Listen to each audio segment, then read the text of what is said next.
আসসালামু আলাইকুম বন্ধুরা, তো তোমাদেরকে আজকে দেখাবো আমাদের বাড়ির সামনে আমাদের এই যে বইয়ের গাছ, আর এদিকে নেনুয়ার গাছ দেখতে পাচ্ছি। গাছের ডালে মানে তারের লাইনের ডালে দেখতে পাচ্ছি যে নেনুয়া ধরে আছে, এই যে ছোটো ছোটো নেনুয়া দেখতে পাচ্ছ।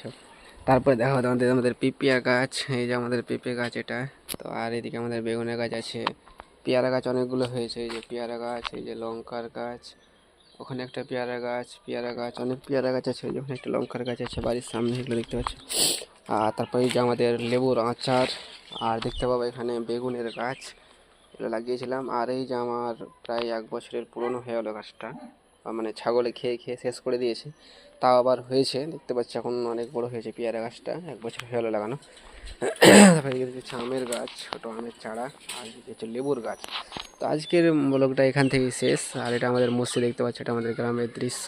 আর এই যে আমাদের বইয়ের গাছ। তো চলো এখান থেকে ভিডিওটা শেষ, ভালো লাগলে তোমরা অবশ্যই সাবস্ক্রাইব করে পাশে থাকো। টাটা।